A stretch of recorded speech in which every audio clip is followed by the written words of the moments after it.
The knock on my apartment door came at 11:30 p.m. on the coldest night of February. I almost ignored it. After 18 years of struggling as a single father, unexpected visitors usually meant bad news: landlords, bill collectors, or neighbors complaining about my 12-year-old son Danny's skateboard practice in the hallway. But something about the soft, desperate nature of the knocking made me look through the peephole. Two teenage girls stood in the flickering hallway light, maybe 16 Hello? or 17 years old, clutching each other against the bitter Detroit winter. They were shivering so hard I could see it through the distorted lens. My name is David Morales, and I'm 43 years old. I work 2 jobs, days at an auto parts warehouse and nights stocking shelves at a grocery store, just to keep my son and me in our 1-bedroom apartment in the kind of neighborhood where people mind their own business because everybody's got problems. I raised Danny alone since his mother left when he was 2. She said she wasn't ready to be a mom, that she needed to find herself. Last I heard, she was living in California with some guy who owned a surf shop. She sends a birthday card every other year if I'm lucky. So when I opened that door and saw these 2 girls, identical twins with dark hair plastered to their heads from the snow, wearing clothes that were way too thin for the weather, my first instinct was to close the door and pretend I hadn't seen them. I had enough problems. Danny had been asking for new shoes for months because his had holes in them. My car had been making that grinding noise that meant expensive repairs I couldn't afford. The last thing I needed was to get involved with 2 runaway kids. But then the taller one looked up at me with these huge brown eyes filled with the kind of desperation I recognized from my own mirror during the hardest times, and she said, "Please, sir. We haven't eaten in 2 days. We just need to get warm for a few minutes." That's when I noticed they were holding hands so tightly their knuckles were white. Sisters protecting each other the way I'd been trying to protect Danny his whole life. The way nobody had protected me when I was their age. "Come in," I said, stepping aside. "Quickly, before you freeze to death out there." They practically fell through my doorway, and I could see they were both shaking from more than just the cold. Fear. Exhaustion. The bone-deep weariness that comes from running on empty for too long. "I'm David," I said, grabbing the only 2 clean towels I had from the bathroom. "This is my son Danny's room, but he's at his friend's house tonight. You can sit on his bed to warm up." "I'm Isabella," said the first girl, the one who'd spoken to me through the door. "This is my sister Sophia. We're twins." They looked like they were about 16, maybe 17. Old enough to be on their own legally, but young enough that everything about their situation screamed trouble. Their clothes were expensive, designer jeans, leather boots that probably cost more than I made in a week, but they were filthy and torn like they'd been living rough for a while. "Where are your parents?" I asked, trying to keep my voice gentle while I made them hot chocolate with the last of my cocoa powder. The twins exchanged a look that carried years of shared secrets. "It's complicated," Sophia said quietly. It was the first time she'd spoken, and her voice had this educated accent that didn't match with 2 homeless kids knocking on doors in my neighborhood. "We had a fight with our father," Isabella added, wrapping her hands around the mug of hot chocolate like it was made of gold. "A big one. We said some things, he said some things. We left." "When was this?" I asked, settling into my kitchen chair that wobbled because one of the legs was loose. "3 weeks ago," Sophia whispered. 3 weeks. These kids had been living on the streets for 3 weeks in the middle of winter. My heart clenched thinking about Danny in that situation, scared and cold and hungry. Look, I get it, I said carefully. Parents can be difficult. Trust me, I know about complicated family situations. But you can't keep living like this. You're going to get sick, or worse. We tried going home twice, Isabella said, her voice breaking. But he won't even let us in the door. He said we made our choice, and now we have to live with it. The way she said it, the pain in her voice, reminded me of something I'd buried deep. My own father, the night he kicked me out at 17 for getting arrested for shoplifting food because we had nothing in the house to eat. You want to act like a criminal, you can live like one. Don't come crawling back to me. I never did go back. Pride has a way of keeping wounds open long after they should have healed. What about other family? Aunts, uncles, grandparents? Our mom died when we were 8, Sophia said quietly. Cancer. Dad's parents disowned him years ago for some business thing we don't really understand. Mom's parents died in a car accident when we were 12. So they were alone. Completely, utterly alone except for each other. Just like Danny and I had been since his mother left. Okay, I said, making a decision that I knew would probably complicate my life in ways I couldn't even imagine. You can stay here tonight. Tomorrow we'll figure out a plan. We don't have any money to pay you, Isabella said quickly. I didn't ask for money. I asked you to stay safe for one night so I can sleep without worrying about 2 kids freezing to death because I was too selfish to help. That night, I gave them Danny's room and slept on the couch. I lay awake listening to them whisper to each other in the dark, the soft murmur of sisters who had learned to depend only on each other. It reminded me of the nights Danny and I had huddled together in this same apartment when the heat got shut off, or when he was sick and I couldn't afford a doctor, and we told each other stories to make the scary thing seem smaller. The next morning, I woke up to find them in my kitchen making breakfast with ingredients I didn't even know I had. Somehow they'd turned the random contents of my refrigerator into actual pancakes and scrambled eggs that looked like something from a restaurant. Where did you learn to cook like that? I asked, genuinely impressed. Our housekeeper taught us, Sophia said, then immediately looked like she regretted revealing that detail. Housekeeper. These weren't just any runaway kids. These were rich kids who'd fallen from grace hard enough to end up sleeping on park benches. Isabella, Sophia, I said, sitting down with them at my wobbly kitchen table. I need you to tell me the truth about your situation. All of it. Because if I'm going to help you, I need to understand what I'm dealing with. They looked at each other again, having one of those silent twin conversations that happen without words. Our father is. Isabella started, then stopped. He's very successful.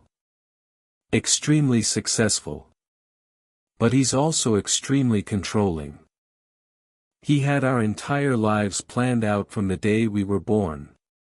What schools we'd go to, what we'd study, who we'd marry, what careers we'd have.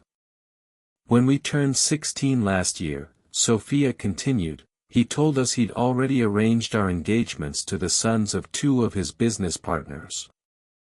Men we'd never even met, who were both over 30. My blood ran cold. Arranged marriages? In America? In 2023?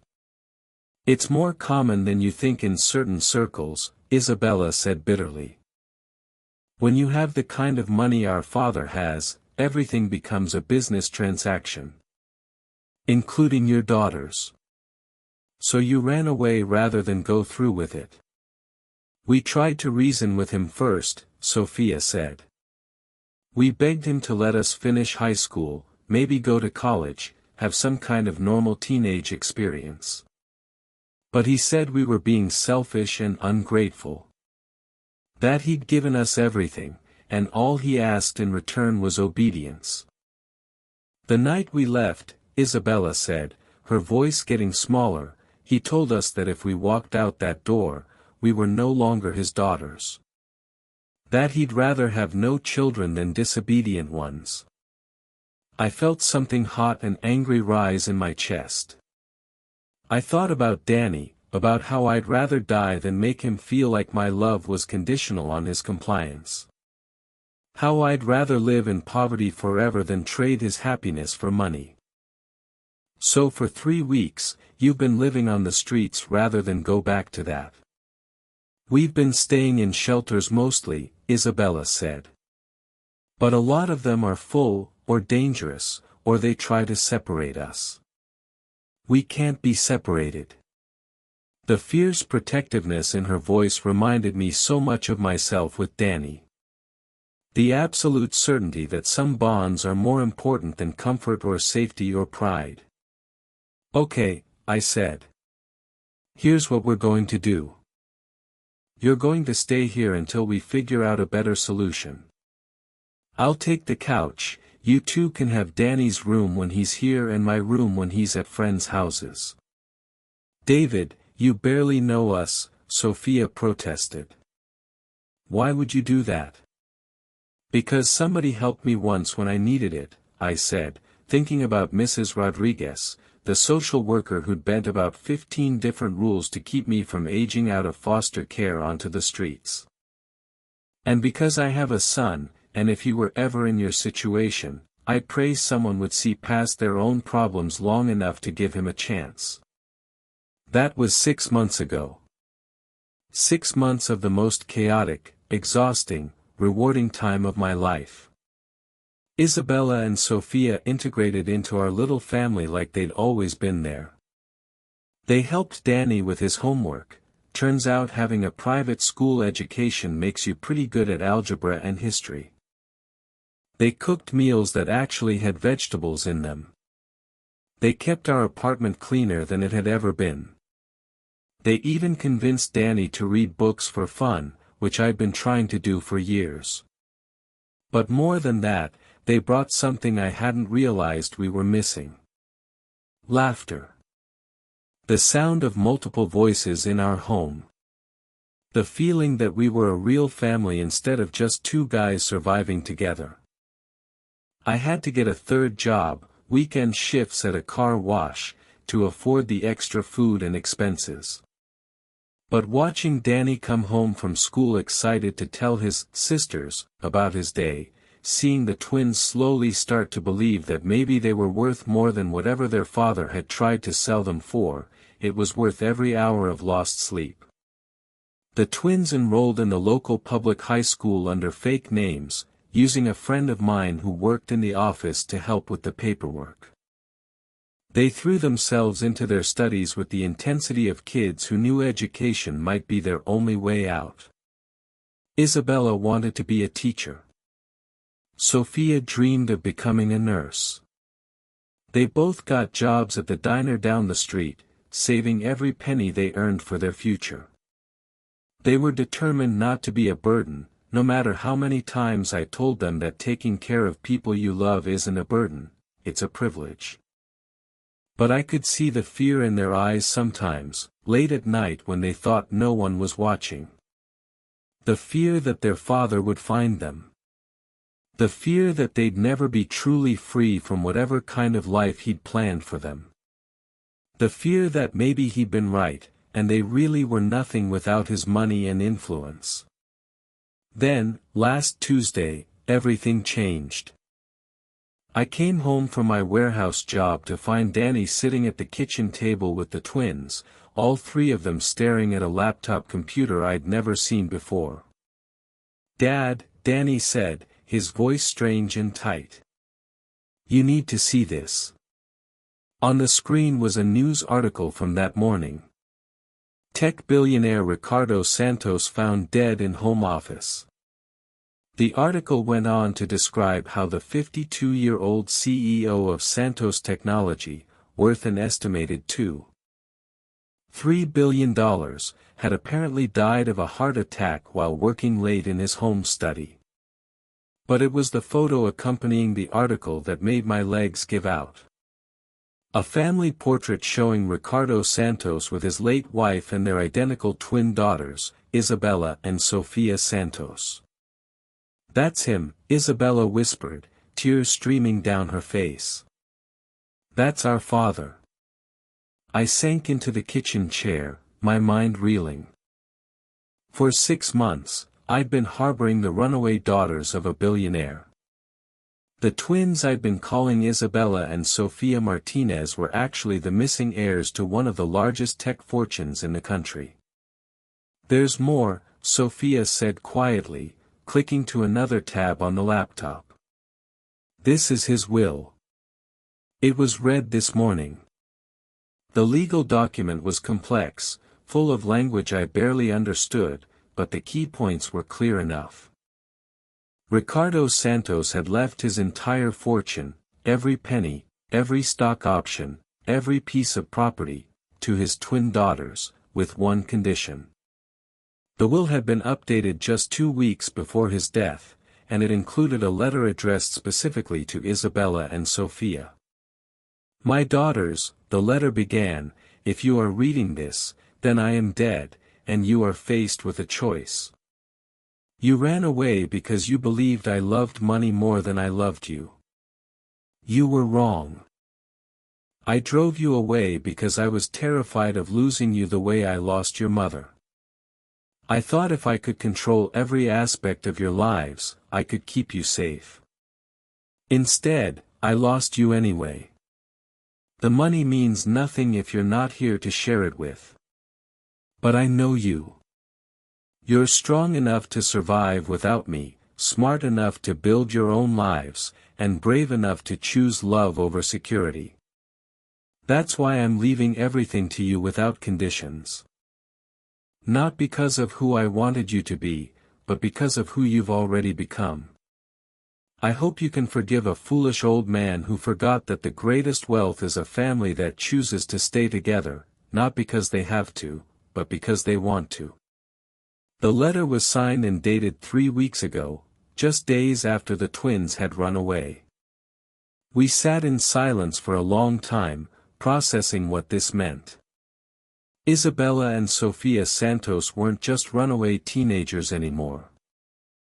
They were among the wealthiest young women in America. "So what happens now?" I asked quietly. Isabella looked at Sophia, then at Danny, then at me. "We don't know. The lawyers want us to come in tomorrow to handle the paperwork and figure out what to do with everything. But we know one thing for sure," Sophia added, reaching across the table to take my hand. "We're not leaving. You saved our lives, David. You and Danny became our family when we had nothing. Money doesn't change that. The twins are rich now, Dad," Danny said, and I could hear the worry in his voice. "Does that mean they have to go back to their old life?" "No," Isabella said firmly. "We get to choose our life now. And we choose this. We choose you." That's when Sophia told me about their plan. They wanted to use their inheritance to set up a foundation for runaway teens, kids who'd aged out of foster care, families struggling to make ends meet. They wanted to buy the apartment building we lived in so Mrs. Chen wouldn't lose the laundromat to developers. They wanted to pay for Danny to go to any college he dreamed of attending. But most importantly, they wanted to legally change their names to Martinez and ask me to adopt them. They wanted to make official what had already been true for months, that we were family. "You don't need to do any of that," I told them, my voice thick with emotion. "I didn't help you because I expected anything in return." "That's exactly why we want to do it," Isabella said. You helped us because it was right. You chose love over fear, kindness over self-protection. You showed us what real family looks like. Yesterday, I sat in a lawyer's office that was bigger than my entire apartment, signing papers that made me the legal guardian of two 18-year-old billionaires who insisted on calling me Dad. Next week, we're moving into a house that Isabella and Sophia bought, nothing too fancy, they promised, just something big enough for all of us to have our own rooms and maybe a yard where Danny can practice skateboarding without bothering the neighbors. But the most important part isn't the money or the house or even the security of knowing Danny will never have to worry about college tuition or medical bills. The most important part is what happened this morning. I was making breakfast, still in our old apartment for a few more days, when Isabella came into the kitchen and hugged me from behind. "Thank you," she whispered. "For seeing us as people worth saving when we couldn't see it ourselves." "Thank you," I whispered back, "for teaching me that families aren't just born. Sometimes they're chosen." Tonight, as I'm packing up our old life to move into our new one, I keep thinking about that moment 6 months ago when I almost didn't open the door. How close I came to letting fear and exhaustion and my own problems convince me that I didn't have room in my life for 2 more people to worry about. But here's what I've learned: there's always room for kindness. There's always room for love. And sometimes, when you open your door to help someone else, you're really opening it to let miracles into your own life. The twins I helped weren't just rich kids who'd fallen from grace. They were daughters searching for a father who would love them unconditionally. And I wasn't just a struggling single dad barely keeping his head above water. I was a man who had exactly what they needed, a heart big enough to choose family over fear. Sometimes the people who need saving aren't the ones asking for help. Sometimes it's the ones who are so busy drowning in their own problems that they forget what it feels like to be part of something bigger than their struggles. 6 months ago, I thought I was saving Isabella and Sophia. But really, they saved me. They saved Danny. They saved all of us from lives that were smaller than what we deserved. And it all started with a knock on the door at 11:30 p.m. on the coldest night of February, and a decision to choose compassion over caution. Sometimes the best things in life come disguised as inconvenience. Sometimes the greatest blessings knock on your door when you're least prepared to receive them. But if you're brave enough to open that door, if you're willing to make room in your heart for the unexpected, you might just discover that the family you've been praying for has been waiting for you to find them all along.